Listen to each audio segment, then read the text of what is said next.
All right, everybody, let's go ahead and take your seats and let's get started. We're already behind.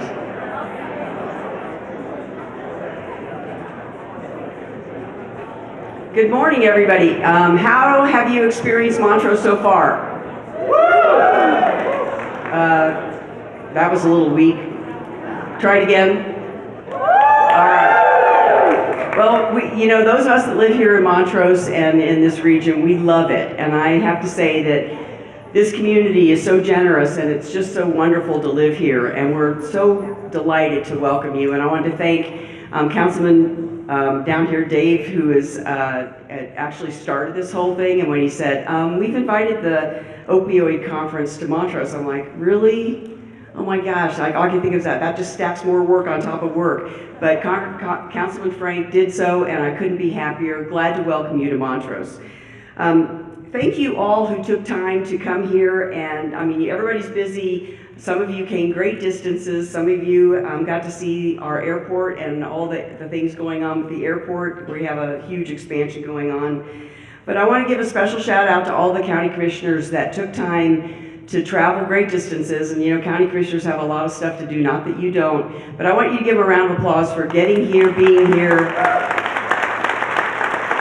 and also advocating for the opioid regions. I mean, these commissioners are dedicated, they're open-minded, they're willing to have the tough conversations, and I'm proud to call them my colleagues.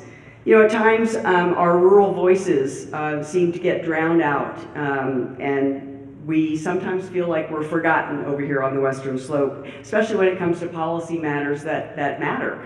When the majority of people live on the Front Range, that's going to happen.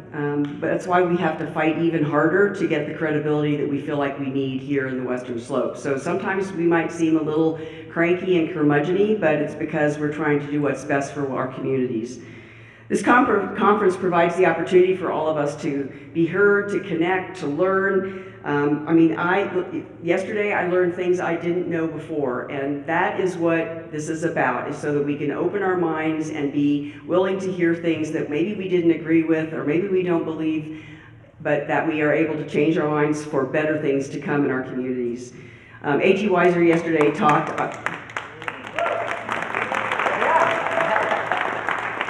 It's going to take all of us to solve this opioid problem, and it's going to take innovation, it's going to take new ideas, it's going to be challenging old ideas.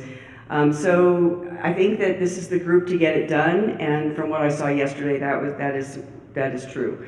A.G. Weiser called on us last night at dinner. How was dinner? Dinner was awesome.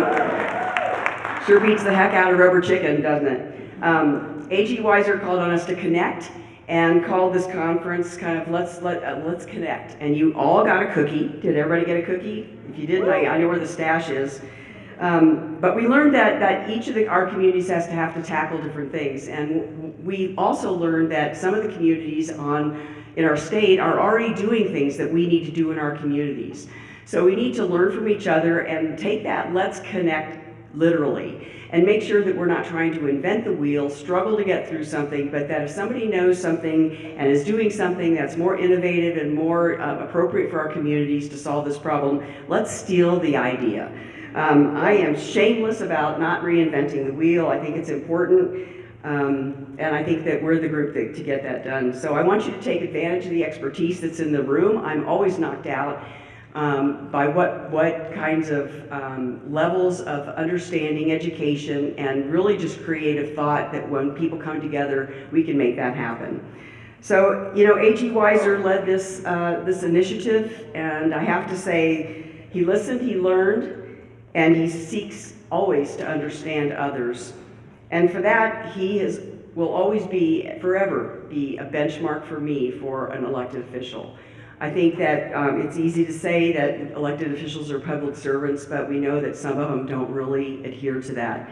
But A.G. Weiser epitomizes that, he exemplifies that, and I just want you to be grateful that we have someone at the helm at that level that we can all connect with, and he will listen and will be heard. So please give him a round of applause.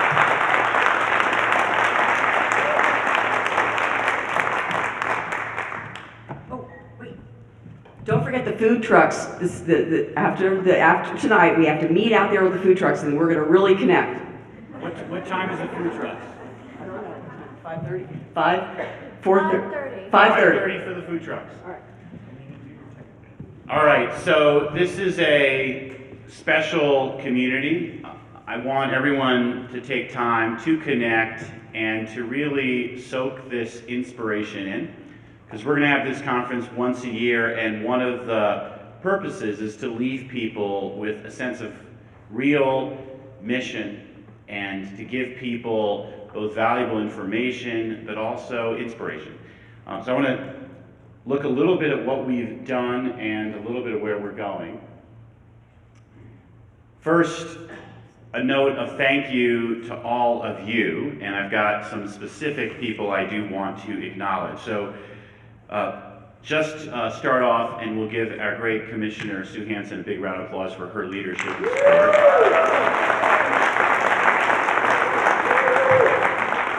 Last night I thanked Dave Frank for his commitment to make this happen. As Sue related, he kind of committed Montrose first and then worked out the details later. So here's what the City of Montrose has done. This pavilion space, which is really tremendous, has been donated for this conference.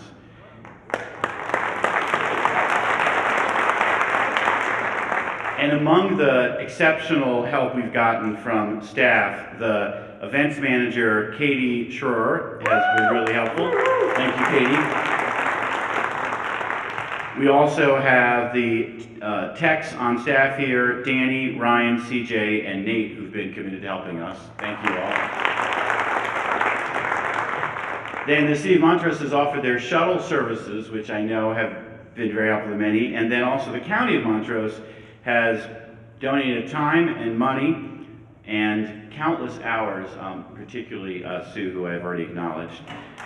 The food trucks that have been rightly celebrated for tonight are being donated and supported by our Region 14 Opioid Abatement Council. And also we want to acknowledge, and I'll say a word on behalf of the Colorado Opioid Abatement Council and those. We also have a Opioid Crisis Recovery Funds Advisory Committee who are here, and then lots of people who are volunteering to make this possible, and I acknowledge the folks in the Department of Law. So this is an incredible team effort. I'm so appreciative of all of you. Please, let's get everyone helping. Just one last final round of applause.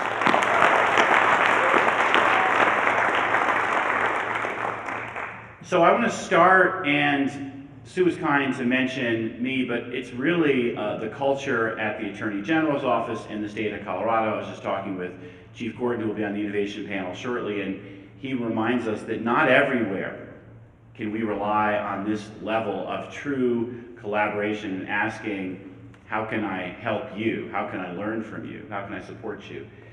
The spirit of our department is together we serve Colorado and its people by advancing the rule of law, protecting democracy, and promoting justice for all. That's a vision that we developed as a whole department, and we advance it living four values, which I think are very much evident in the work that we're doing here. We are serving the people of Colorado. It's very important to remember why we do what we do. And in the case of opioid response, we're helping to save lives. The number of people who are suffering, who are vulnerable, who have gone through traumatic experiences We want to help people find their way towards better lives. It's really inspiring how many people here have come through lived experience. I know Jamie gave Raquel last night a big shout out. Others are here. That's really important that we honor those who have found their path to recovery, and we are inspired to help others.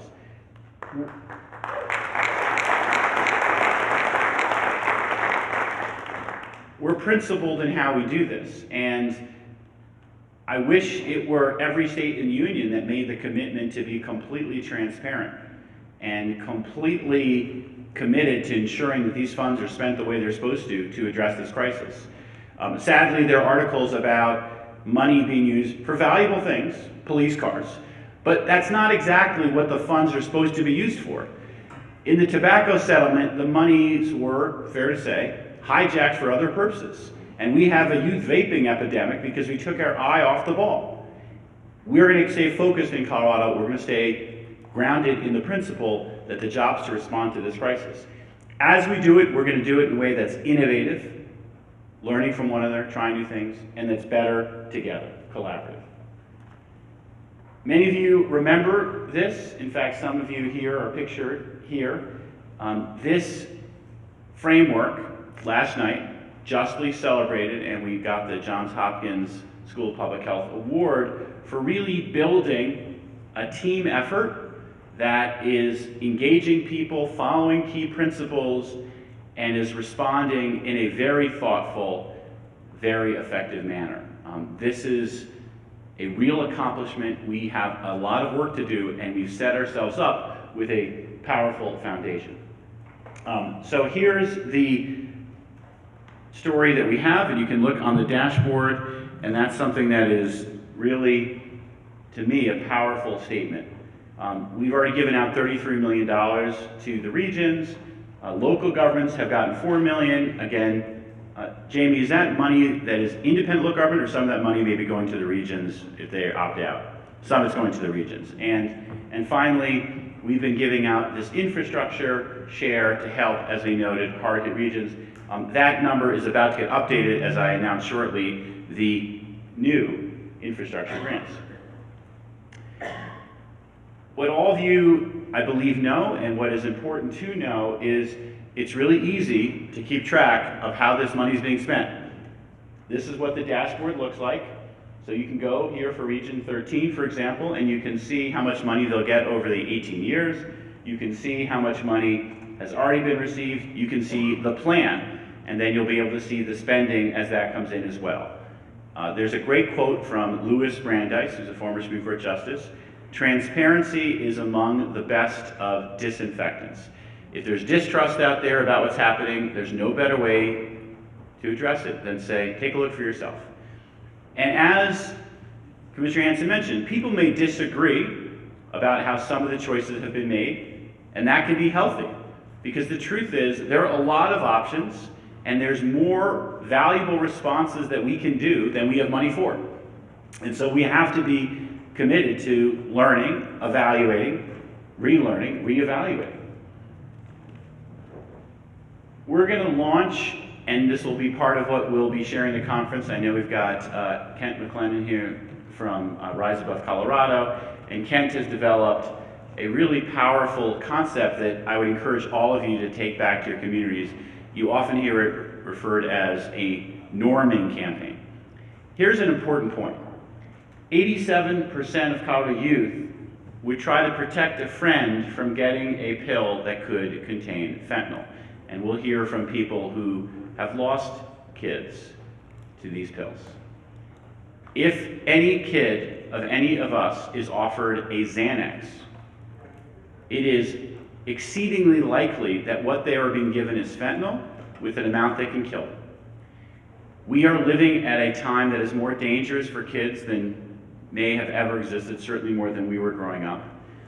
And when we were growing up, often the concern was about automobile safety. That's now a distant third in terms of causes of death for young people. Drugs, increasingly fentanyl, and guns, often used for suicide, are the top two ways we lose young people. So how we protect our young people is critical to the work we do. Part of that has to be an awareness campaign. How do we get the word out And one of the ideas, and you'll hear this quote attributed to lots of different people, the opposite of addiction is not recovery, it's connection. The way we help one another stay sober, not try dangerous drugs, is to be connected with one another and to let other people know we care about them and that we want to protect them. And there are different ways that this may work in different communities.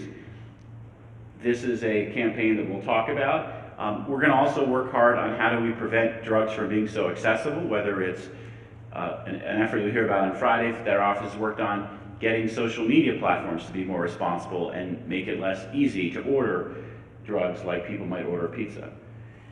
All right, I promised this announcement, and so here we go.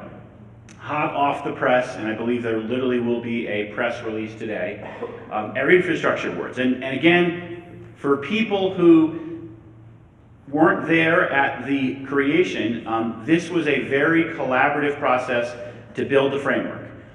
One premise was 90% of the money was going to be spent locally through regions, and we worked on creating the regions.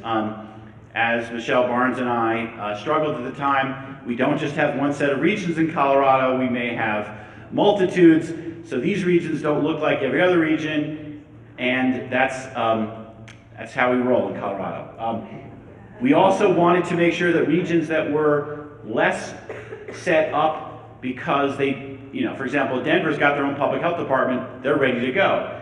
You have a region here that is not naturally situated. You have to build that capacity. These infrastructure grants help build that capacity.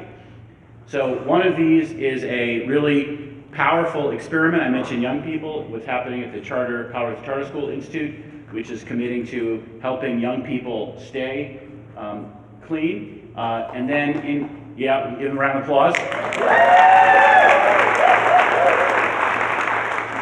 And then I have to give a special shout out here because in what is, I'm not sure the record, but at least high on the list, anyone here drove more than 6 hours to be here for this conference? All right, you guys all get special love and credit. So Kim Gonzalez drove 6 hours from Los Animas and the Huerfano County District, where they have been a very hard-hit region, and we're giving them $500,000. Is Kim here right now? There's Kim, thank you. Region 4 applied for a grant, and Region 5, give them a big round of applause. They each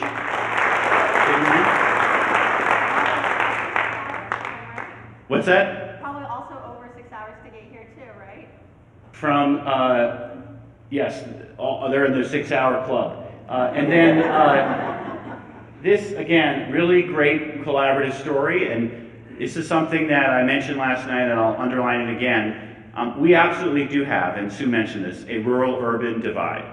Part of this work, done right, will transcend and bridge that divide. One of the best stories from this work, and there are a lot of great stories, is what's happened in Jefferson County working with 2 rural counties in a truly collaborative way. And one of the interesting learnings for me when we talked about this was how many rural communities said, we're concerned that if we collaborate and we work with in a region, our next door neighbors who are more urban, they're going to forget about us. And Jefferson County has taken this on as a challenge to show with Clear Creek and Gilpin that's not the case. And they just received a grant for $530,000. And finally, Region 13 has also received a grant. So now we're up to an additional $2.5 million that has been given. Please give all the grantees a round of applause.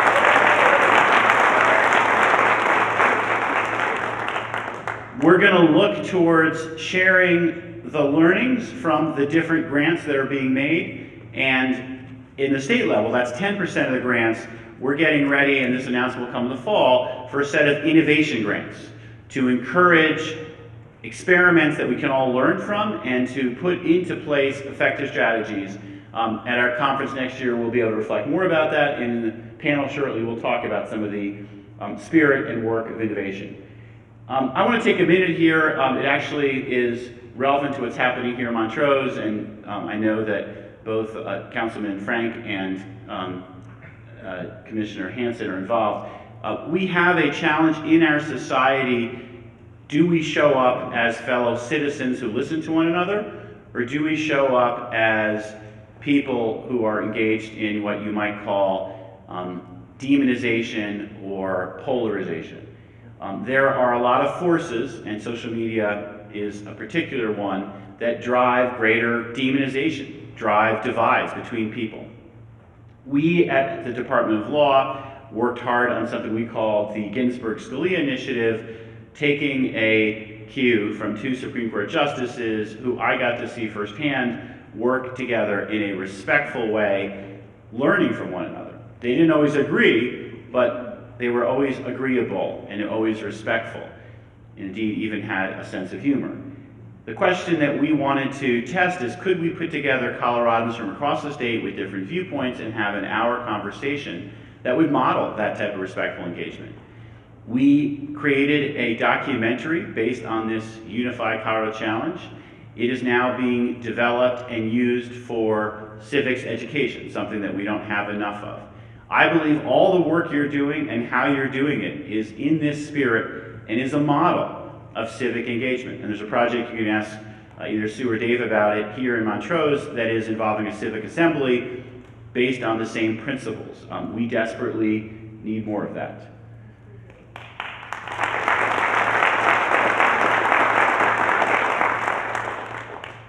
And we are working this through in a special way as a team that represents the type of approach to governance that our nation needs. There was an article that came out in the fall of 2017, I believe, and it was in the New York Times, maybe 2018, and the title was, "Can Colorado Save America?" And there's your answer. I want to give a shout out to a mentor of mine who's taught me a lot about this, which is Roy Romer, who went on what he called the oatmeal circuit before the Denver International Airport was built. What Roy did was commit to as many informal visits as possible to learn, to listen to people, to inform people about what this airport was about. He did this in Adams County, which had to vote for the airport, and there was a real risk they wouldn't. And for me, the lesson is the power of really showing up. And I encourage all of you, as you do your work, we talked about the importance of listening and engaging people's lived experience. It's also very important for people in your communities to understand what is happening. This issue affects many people personally, and is one that's important that we get right, and that we engage people in a way that we destigmatize those who are suffering from addiction and from mental health, that we make sure that we all are aligned on some basic goals as to how we move forward, and there's nothing better than the type of person-to-person conversations. There's a great quote from Wallace Stegner that I would often look to in times when I might feel a little more discouraged, which is, "One cannot be pessimistic about the West. This is the native land of hope." And indeed, here on the Western Slope, the people who came here initially came here because they were hopeful about the lives they could build. And so many people come to Colorado, bless you, because they believe in what we can do here. As we hold on to that spirit, it can guide our work. I want to mention something briefly because it is closely adjacent to this work. I've referred to it, and I'll be leaning in, which is youth mental health. One of the crises of our times, and this is the Surgeon General's conclusion, is that young people are hurting and suffering like never before. I mentioned social media as a cause for demonization and really a corrosive dynamic in our politics. It is also, lots of evidence suggests, harming youth mental health. A year ago, a whistleblower from Meta made the point to the United States Congress that if you're a young girl and you're on Instagram and you're looking for how you lose weight, you're going to get videos on self-harm and suicide. That's why we're investigating TikTok and Instagram. I mentioned earlier about the teen vaping epidemic. That's why we took on Juul and held them accountable. And we're going to be looking with every tool that we can use to help our kids because they are not all right.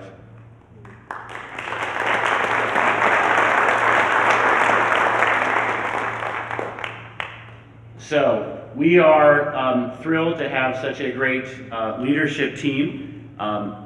Jamie, I think, are we wanting to actually bring them to the stage, as it were, to honor them all?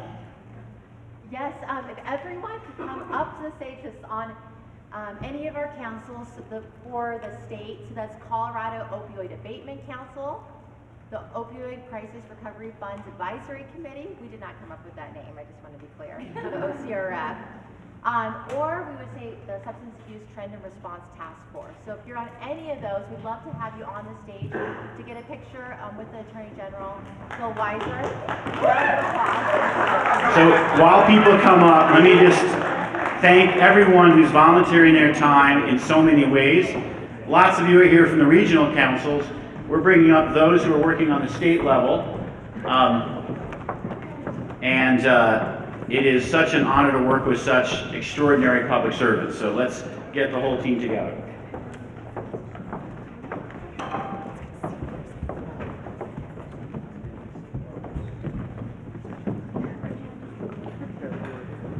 We're going to need more layers here. Who's taking a picture here? I just got Elliot, our photographer. Yeah. Elliot, do you need tighter in or are we good? Yeah, let's do a row and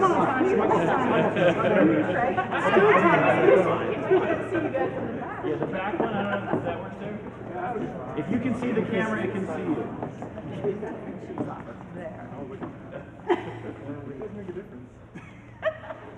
Over here, folks. That helps.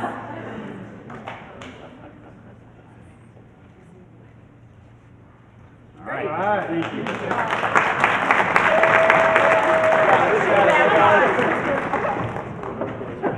Wait, here, allow me. Can we do one more round of applause for Attorney General of Colorado, Phil Weiser? Thanks. We are so lucky to have him in our state. I believe Commissioner Kerr, if he hasn't left the stage, is up next to bat. And again, I just want to thank everyone in the audience here today. How many of you came more than 3 hours to get here? Yeah, look at that. That is incredible.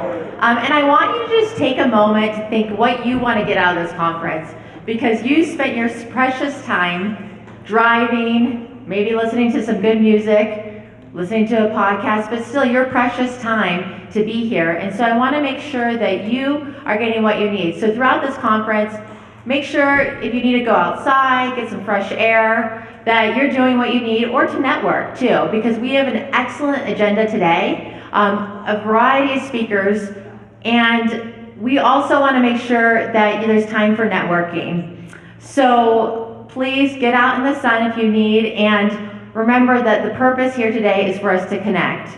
And we are so grateful that you all made the commitment today, amongst all your priorities, to pay attention to this important cause. So we have Commissioner Kerr, who's one of our council members, and he will introduce the next speaker. Great, thank you, Jamie. So good morning, everyone, and to get us going after the Attorney General has warmed up the crowd, I'm here to introduce our next speaker. She's fairly new to the Department of Human Services. The governor appointed her back in February, I believe, and she comes to us from the nonprofit sector. I understand she also has been doing volunteering as a CASA, which is great as well. There's something in her resume about UCLA, which we'll kind of gloss over and stuff, but with that, I would like to introduce to you our new Director of Human Services, Michelle Barnes.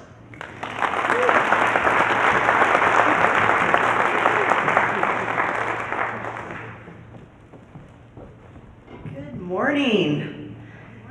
Yes, and I did go to UCLA, so I think there's going to be some discussions later about that. I'm really excited to be here. Thank you so much for inviting me. It's an honor to join you and share some of the work that's going on at the state level, as well as my goal, and we were just asked to think about what we want out of this conference. I want to hear from you. I will be around. I want to hear your stories. I want to hear your challenges. I want to hear what's working, so I'm here to make sure we're doing a better job at the state. So please find me. Please tell me your story. Tell me what's going on in your county or your district. I will say I'm Michelle Barnes. I'm actually I've been the head of the Colorado Department of Human Services since February 2019, so a little over 4 years. But a few months ago, we had a departure in the Commissioner for Behavioral Health, so the governor asked me to step in on an interim basis and take care and oversee the Behavioral Health Administration. And it was my honor because the first 2 years of working at the state, I headed the Behavioral Health Task Force that conceptualized and recommended that we have a behavioral health administration. So it's really cool to work on something at a policy and a strategy level, and then 2 years later get to dip in and actually help implement it and operationalize it. So very excited to do that. In this role, I'm the Behavioral Health Authority for Colorado. So let me start with a basic understanding. The organizers wanted me to talk a little about whole person health. And I want to just start with how we're defining behavioral health in this new era. Health isn't the absence of illness. You know, that's how we used to think about it. How do you feel? I don't have a stomachache. Okay, you're healthy. But that's not really what we're talking about when we're looking at behavioral health. We're really looking at the physical, emotional, social health, mental health.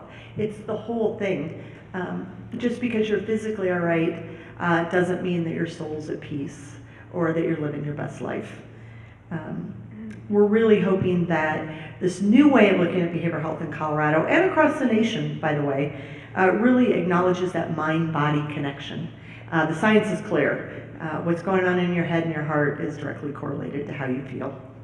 You know, imagine going to your doctor and saying, and instead of just asking you about your blood pressure and your salt, they also said, "You feeling sad? How you doing? Are you drinking more? Because last time we met, you said you drank a little bit, and you're drinking a little more. Are you feeling stressed? What's behind that?" Really assessing you as a whole person as opposed to just your vital signs. We're headed that direction, my friends. There are massive reforms happening at the federal level, in Medicaid, and Colorado is leading the way in really having a behavioral health system that takes us from where we were in the past, which is at the bottom, to hopefully to being a role model for the rest of the country. I would say I meet often with my peers around the country, and they are all looking at Colorado to see how we do so they can learn from us. So I just want to harken back, if any of you remember the pandemic when you wore sweatpants and your best friend was your dog. That was a tragic time for mental health for everyone. We experienced depression. We know that substance abuse it went on the rise. We know that people felt isolated. We knew that our young people not being in school were absolutely traumatized and behind grade and everything else. What that did for the behavioral health system was throw a whole bunch of more people that needed help into the system. This was already a system that was not able to deal with all the people already in it, and then we added this whole nother group of people. And if any of you think the pandemic's over, talk to a mental health professional and it will be very clear. The impact of the pandemic is alive and well each and every day.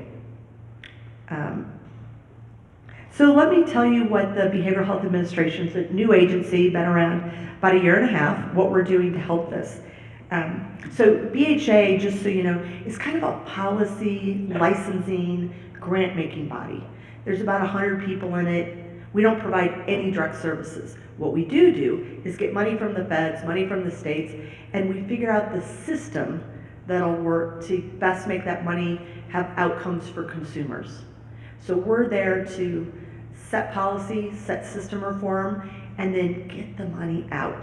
So we don't run programs on our own. In fact, the majority of our staff are people that work in contracts, grant making, a lot of lawyers, a lot of data people. So one of the big priorities we have 3 big priorities I want to talk to you about today. One is building the workforce. 2 is getting money out to address substance use opportunities. And the third is to make sure that we're doing it with people, not in isolation. So let me start with building the workforce. This will not be a surprise to many of you. We have a severe shortage of behavioral health professionals in Colorado and around the nation. There's just not enough people. The pipeline's not there. There's not enough people saying, should I be an astronaut? Should I be a doctor? Should I be a social worker? That's just not happening in society. And the impact of that is we have a severe shortage. And in Colorado, we have a massive shortage. I talked to mental health and substance use providers around the state, and the number one issue they all bring up is staffing. So we're doing a lot of things to try and help build that pipeline. And one of the things we're doing is giving money to local groups and local nonprofits and counties to actually build that pipeline in your community. So far, we've given out $58.4 million.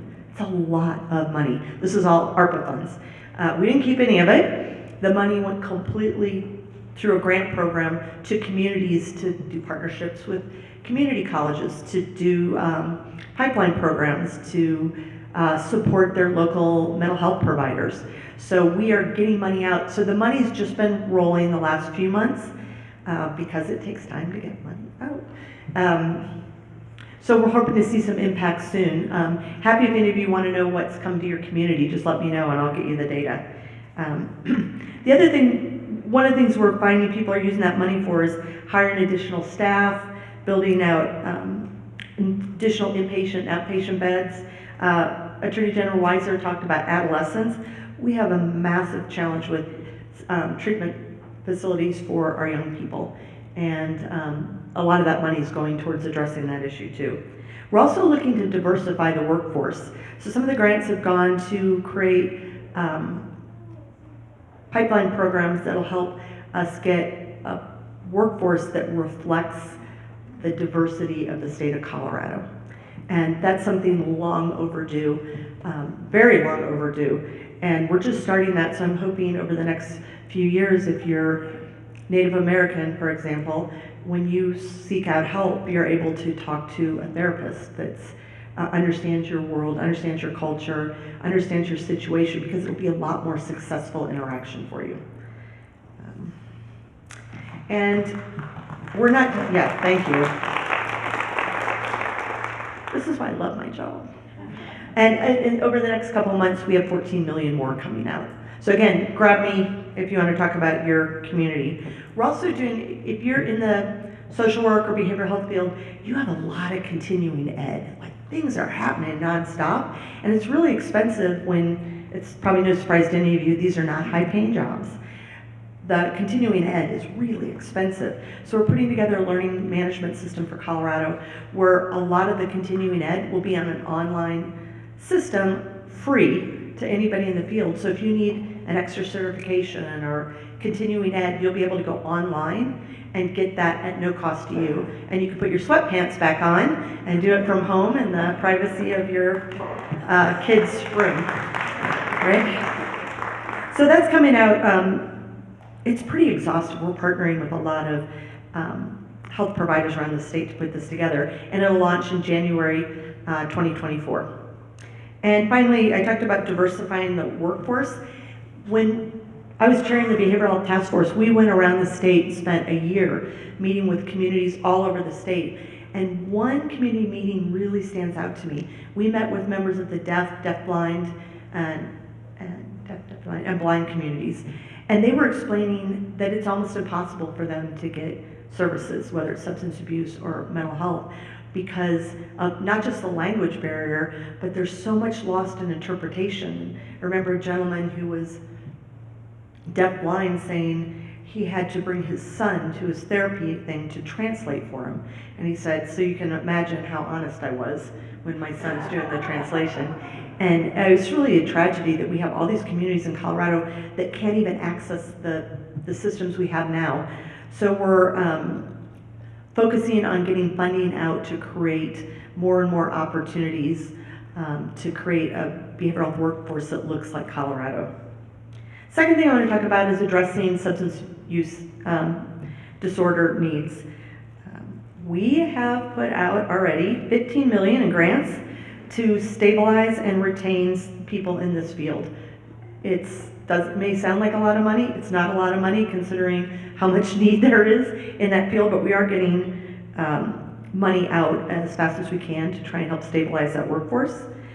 We've taken the lead in addressing the opioid crisis through managing the state opioid response grants from SAMHSA. So what the Attorney General's office has done, and kudos to all of you guys, it's amazing, is doing the opioid settlement money. There's also a lot of money at the federal level for addressing substance abuse. And so BHA and CDHS and HICPUP and all the others are going out trying to get, I'm going to say, a disproportionate amount of the money for Colorado because we need it. And we are all over trying to access every penny we can from the federal government to bring it to Colorado to support, again, we're a grant-making body, to support your local efforts. Yeah, thank you. When we started doing some of this work, medications for opioid use disorders is a way of getting direct treatment and medications to counties so they can deal with opioid overdoses. And we've now got it in every state, every county in Colorado except Mineral. So if anyone's here from Mineral, let's talk and figure out how we get it to you as well. We have many providers that can provide these life-saving treatments now. And what's coming soon is efforts to deploy mobile methadone and medication units to make methadone available to more communities. I'm very excited about that. I was actually at a fundraising breakfast recently, and instead of getting a cookie or a pen or something lovely at your breakfast, we all got a shot of Narcan that you could put in your purse or your car and carry it around to help. It was like, we are moving places in Colorado. It was pretty exciting. We're also supporting recovery community organizations that support people before, during, and after treatment. And the last thing I want to mention is how we're doing this. We're doing it with people with lived experience, with local providers, with counties, with communities. When we did the Behavioral Health Task Force, one of the mantras we adopted as part of that is nothing about you without you. And it was part of every meeting we had, and every committee, every work group had people with lived experience. And not just like, oh, let's put someone with lived experience so we can check that box. We listened. We made changes. We created a system with people that were living day to day with some of the hardships that we were trying to address. We're continuing that commitment in the Behavioral Health Administration, I would say throughout state government. We took videos of all these stakeholder meetings we had over 2 years, and we still go back and watch them so we don't forget why we're doing this. We're not doing it because it's fun. We're not doing it because it's easy, because system change is not easy. We're doing it because there's people in Colorado that need our help.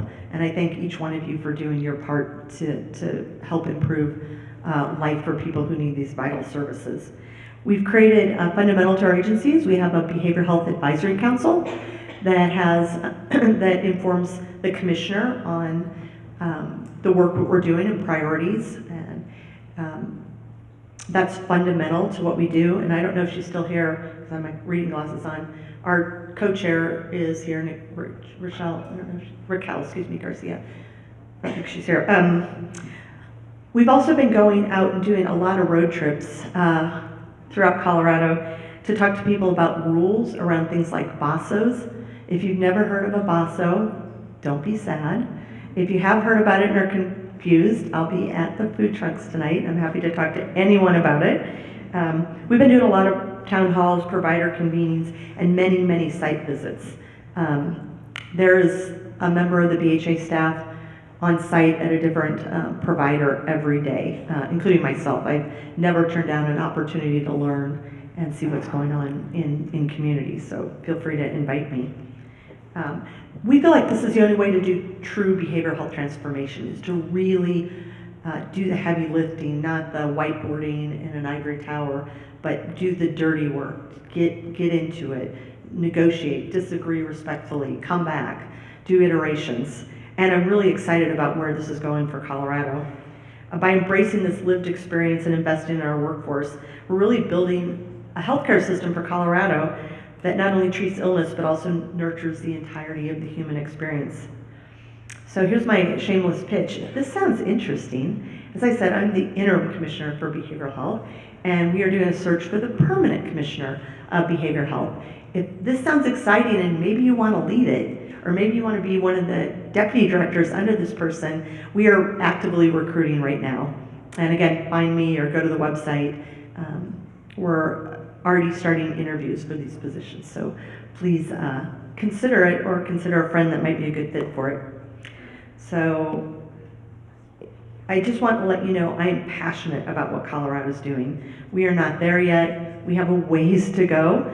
We're kind of at the part where we have the vision, we know where we're going. We have a path to get there. We've got buy-in from legislators and communities. In fact, when we developed this roadmap, we had 100 people on our task force, and every single person voted in favor of the roadmap. I'm like, that doesn't happen. My husband and I can't agree on dinner, and we got 100 out of 100 people to agree on the path forward. But right now we're in that muck of figuring it out, making trade-offs. I like to say we've turned the apple cart upside down, and we're never going back to the apple cart we had, but now we need to pick up the right pieces and put them together in a way that works for Coloradans.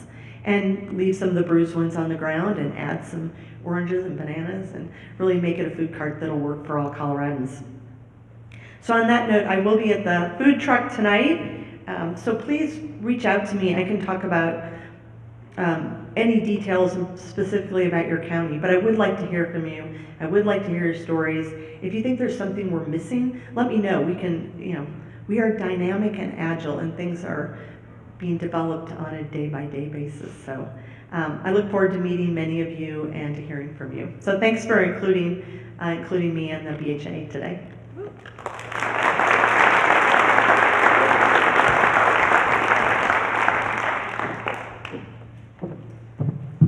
Thanks, everyone. I know we're in a dark room and it's beautiful outside. I didn't say it. But I do think it's really, the reason we invited Interim Commissioner Michelle Barnes is because regardless of who the commissioner is, we know Behavioral Health Administration is a key funder for substance use and mental health, and the primary source of funding aside from opioid settlement funds. And so working together with that funding source is going to be really critical so that we make sure that we're not duplicating, that we're not misusing funds in terms of waste, and that we're not working in silos. And so it's going to be important as we move forward, at least at the state level, because we know that if we're not collaborating, that trickles down at the local level. And so to the extent that it's possible, I know that Behavioral Health Administration staff have been amazing to work with. Salkin gave a presentation yesterday about all the funding opportunities that are available.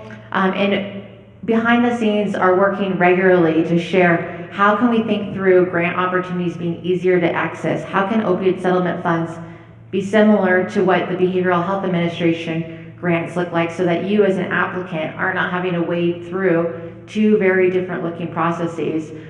So I would say too, for our office, let us know how we could be working in a way that's with the other entities, and so that you're on the end not having to do more legwork. So please let us know that. I will say we have our folks going to be coming back in from the media. I know the media has been interested in this topic today, but our next one is going to be about innovation. And how do we define innovation? The AG has some really great thoughts about this, and I welcome you all to think about it because we're in year 1 of 18, right? We have a lot of work to do, and we're not going to have the immediate answer right now. We're going to have to look at the data to support good decisions. We also, I wanted to just go through, while I have the time, the agenda for today. So after the innovation panel, we're going to have a couple of regional panels. So we'll have the Southwest Colorado panel, Northwest Colorado, Central and Eastern Colorado. We'll have lunch, and then we'll bring the Denver Metro panel up. And what is amazing is the Attorney General is actually going to be moderating all these panels because he's so committed to listening to what's working in the regions. And then after that, you're going to actually go into some breakouts where you talk about prevention. From all the regions, who is working on prevention and how can we get together? harm reduction. Who is working on harm reduction and how can we get together? And then treatment. Who is working on treatment and how can we get together? And then we're gonna break down all the walls and make you merge together. No, we're not gonna actually do that, but really we wanna get rid of those silos, whether it's geographic or it's subject matter. And I think it was so remarkable yesterday at the law enforcement criminal justice setting track, how I heard law enforcement talking to treatment providers saying, I've never heard this said in this way. The next thing after that is we will have a breathwork exercise sponsored by Hard Beauty. And in the afternoon, we will have the launch of our public awareness campaign. We'll have some youth speaking about how they're going to incorporate that launch. And then we're going to have Raquel Garcia sharing her story of hope and a panel of lived experience. These are folks that really have incredible stories. If you haven't talked to Valentina, you'll hear her story of tragedy and resilience and how she, after the Commerce City fentanyl catastrophe, has really dedicated her life to recovery. And then we will have our food trucks and networking. One thing I just want to tell you is until to get the entree and dessert ticket, you will have to take a picture. And so we will all meet at the steps. And so in order to get your ticket, you actually have to we'll do a big group photo. So be sure to stay there. It'll be at 5 or 5:30. And then we'll go outside and enjoy the food. And then key part is we're gonna have an all recovery meeting from 7 to 8. So has anyone been to an all recovery meeting or an AA meeting? Or an NA meeting or any other support meeting? Well, I encourage you, if you have not, this is actually open to everyone. And so this is a place for folks to come and see what it's like to be in a support committee, a support meeting. And it's incredible. My sister, I don't know if I've shared, but my sister is in recovery. And she took me to one when I was still in high school. And she was just out of college. And it was incredible to see the support that she got out of these committees. And now she is a peer that is doing this work, and I'm so inspired by her on a regular basis. But it wasn't until I actually went to a meeting and saw the incredible resilience and strength of people with lived experience that I really understood it more for myself. And then tomorrow we'll have some wonderful yoga actually here on the stage instead of the North Lawn. So 8 to 9 a.m. we're going to have some yoga on the stage. We won't have everyone watching, we'll be behind the curtains. And we won't be recording it, I promise. And we won't be live streaming that session. But we really want to encourage you all, as you're sitting here, please get up, go outside, network. We want to provide as much information and content for you today, but we really, really want you to connect with the people that you maybe haven't seen from all over the state. So if you see something you hear at a regional panel, go outside and say, hey, I want to connect with you. You said something that's really key. Let's talk more. And then in closing, actually, I think we're still waiting for the media veil, but we'll give you a 5 minutes for the media veil. We're good? Oh, there we are. We want to just recognize that this is just the start. We are in this for 18 years. This is a long haul, and we can make mistakes. But if we're committed to doing this the right way, and we're committed to listening, I feel confident with the folks in this room that we're gonna get it right.